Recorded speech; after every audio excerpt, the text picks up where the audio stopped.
దేవునికి స్తోత్రం. యేసుక్రీస్తు ప్రభు కృపాసంగ ప్రియ సహోదరి సహోదరులకు మన ప్రభు అయిన యేసుక్రీస్తు వారి పరిశుద్ధ నామంలో మీ అందరికీ శుభాభివందనాలు తెలియజేస్తూ ఉన్నాను.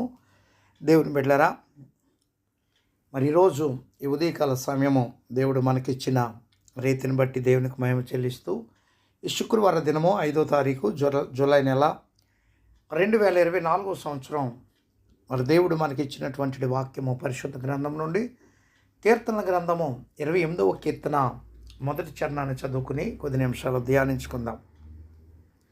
యెహోవా, నేను నీకు మొర్రపెట్టుచున్నాను, నా ఆశ్రయదుర్గమా, మౌనముగా ఉండక నా మనవి ఆలకింపుము.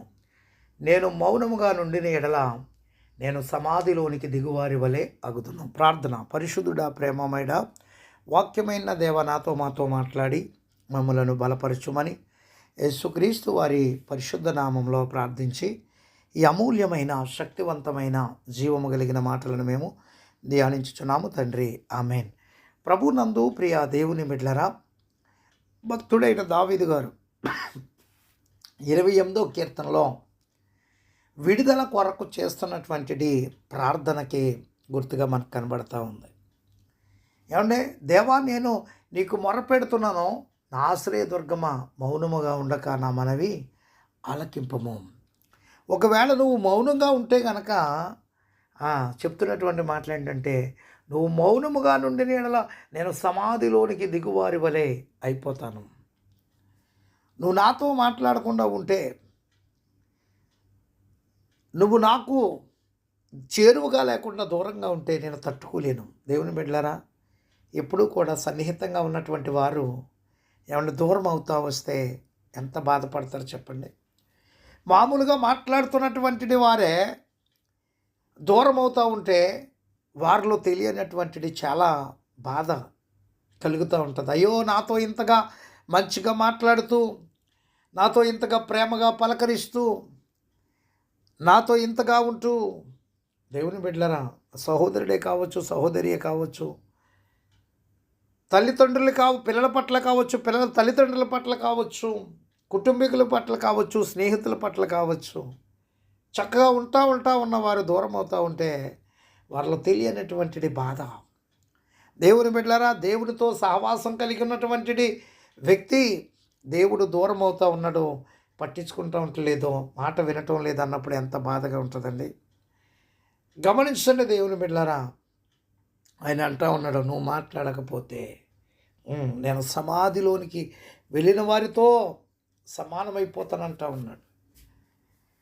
దావీదు గారు తనను శత్రువులు చుట్టుముట్టి తనకు దుష్టత్వం తలపెట్టినప్పుడు విడుదల కొరకు చేసినటువంటిది ప్రార్థన అండి.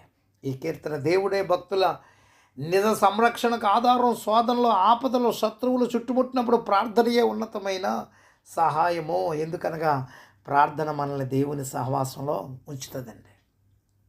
మొదటి 5 వచనాల్లో దావీదు గారు శత్రువుని శిక్షించమని ప్రార్థించాడు. ఈ కీర్తనలో దావీదు గారి ప్రార్థన అభ్యాసమును గుర్తించగలం. శత్రువులు ఆయనను సంహరించ ప్రయత్నించినప్పుడు దావీదు గారు దేవుని సన్నిధిలో మొరపెడతా ఉన్నాడు. తన శక్తివంతమైన శక్తి పైన, ఏమంటే ఆయనకు ఉన్నటువంటి శక్తి పైన, సామర్థ్యాలపైన ఆధారపడక దేవుని శక్తిపై ఆధారపడి సహాయం కొరకు ప్రార్థన చేస్తూ ఉన్నాడు.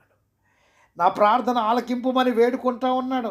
దేవుని వద్ద అంగలార్చుచున్నాడు. దేవుడినే మూలాధారముగా ఎంచుకుంటా ఉన్నాడు. దేవుడు తన ప్రార్థన ఆలకింపక మౌనంగా ఉన్నట్లయితే తాను సమాధికి చేరవలసి వస్తుందని, శత్రువులు తనను చంపుతారని రక్షించమని ప్రార్థించాడు. ప్రార్థించేటప్పుడు పరిశుద్ధాలయం తట్టు చేతులెత్తి ప్రార్థించుచున్నట్లు తెలుపటంలో దేవుని సహాయం కొరకు ప్రాధేయపడటాన్ని సూచిస్తూ ఉందండి.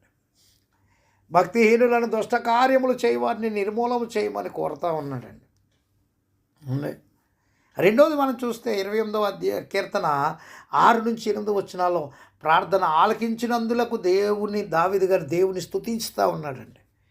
ముందులో ఎంతగానో మొర్రపెట్టాడు, ఎంతగానో ప్రాధేయపడ్డాడు, ఎంతగానో దేవుని దగ్గర గోజాడాడు.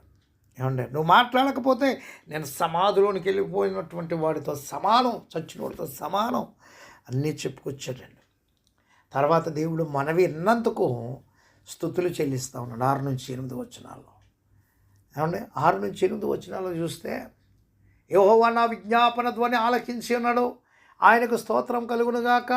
యెహోవా నా ఆశ్రయము, నా కేడము, నా హృదయం ఆయన యందు నమ్మిక ఉంచెను గనుక నాకు సహాయము కలిగెను. కావున నా హృదయం ప్రహర్షించుచున్నది, కీర్తనలతో నేను ఆయనను స్తుతించుచున్నాను. యెహోవా తన జనులకు ఆశ్రయము, ఆయన తన అభిషేక్తునికి రక్షణ దుర్గము. నీ జనులను రక్షింపుము, నీ స్వాస్థ్యమును ఆశీర్వదింపుము, వారికి కాపరివై నిత్యము వారిని ఉద్ధరింపుము అంటున్నాడు అండి. రెండవది, యెహోవా నా విజ్ఞాపన ధ్వని ఆలకించి అన్నాడు. దేవుని స్తుతిస్తూ ఉన్నాడు. విజ్ఞాపన ప్రార్థన ఏమంటే బహుబలము గలదై దేవుని కృపాసనం వద్దకు చేరుతుందండి. విజ్ఞాపన ప్రార్థనలో గోజాడి మొర్ర పెట్టుచు కన్నీటి ప్రార్థన చేయుట దేవుని కృపా కనికరములను పొందుటకు సహాయపడుతుంది. దావీదు గారు అట్టి అనుభవాన్ని పొంది శత్రు భయము నుండి విముక్తుడై దేవునికి స్తోత్రములు చెల్లిస్తూ ఉన్నాడు. దేవుడే నాకు ఆశ్రయము, కేడమని సాక్ష్యం ఇస్తూ ఉన్నాడు. దావీదు గారు హృదయము దేవుని యందు నమ్మికించటం వలన తనకు సహాయం కలిగినట్లు తెలియజేస్తూ ఉన్నాడు. దేవుని యందు నమ్మిక ఉంచిన వారిని దేవుడు కదలనీయడు. దావీదు ప్రార్థన తనకు తన జనులకు దేవుడిని ఆశ్రయముగాను రక్షణార్థముగాను చేశాను గనుక శత్రువులు వారిని ఏమి చేయలేకపోయారు. దేవుడు చేసిన మేలులు మరొక ఆయనను స్తుతించాలి అండి. ఇక మనం చూస్తే 28:9 ఆఖరి వచనంలో నీ జనులను రక్షింపము, నీ స్వాస్థ్యమును ఆశీర్వదింపము, వారికి కాపరివై నిత్యము వారిని ఉద్ధరింపము. 3 మాటలు కనబడతా ఉన్నాయి ఇక్కడ. జనులందరినీ కూడా, నీ జనుల్ని, నీ ప్రజల్ని, నీ సొత్తుని, ఇశ్రాయేలు ప్రజల్ని దేవాతి దేవుడే ఏర్పాటు చేసుకున్నాడండి.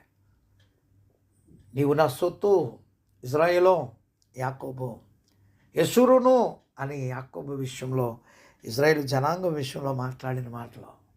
ఆయన జనులు, ఆయన ప్రజలండి. రక్షించమంటా ఉంటున్నాడు కీర్తనాకారుడైన దావీదు గారు. రెండవది, నీ స్వాస్థ్యాన్ని ఆశీర్వదించు. రక్షించమన్నాడు, ఆశీర్వదించమన్నాడు. వారికి కాపరివై నిత్యము వారిని ఉద్ధరింపమన్నాడు. ఏమండి, జనుల్ని రక్షించడమే కాదండి, ఆశీర్వదించటమే కాదండి, కాపరిగా ఉండమన్నాడు. దేవునికి స్తోత్రం కలుగును కాక. మన కాపరి ఎవరో అది ఆలోచించాలి మనం. ఏమండి, మన కాపరి మన ప్రభువైన యేసుక్రీస్తు వారు అయి ఉంటే మనల్ని రక్షిస్తాడు ఆయన, ఆశీర్వదిస్తాడు ఆయన, సమస్యలు, ఇబ్బందులు, ఇక్కట్లో నుంచి విడిపిస్తాడు ఆయన. ఏమండి, ఎవరు నీ కాపరి? అందుకే దావీదు భక్తుడు యెహోవా నా కాపరి, నాకు లేమి కలుగదు అన్నాడు ఆయన 23వ కీర్తనలో. దేవుని బిడ్డలారా, ఆయన మన కాపరిగా ఉంటేనే మనకి కాపుదల, మనకి కేడము, మనకు ఆశ్రయము. అందుకని మొదటి వచనంలో ఆయన తెలియపరిచాడు, నా ఆశ్రయ దుర్గమా అన్నాడు ఆయన. దేవుని బిడ్డలారా, నా ఆశ్రయ దుర్గమా నీవే. నువ్వు మౌనంగా ఉంటే నాకు ఎంతో బాధ, ఎంతో అసంతృప్తి అన్నాడండి. దేవుని బిడ్డలారా గమనించండి, 9వ వచనంలో ఆఖరిగా దావీదు గారు తన రక్షణ కొరకు మాత్రమే కాక తన జనులందరి రక్షణ కొరకు యాజకుని వలె ప్రార్థిస్తూ ఉన్నాడు.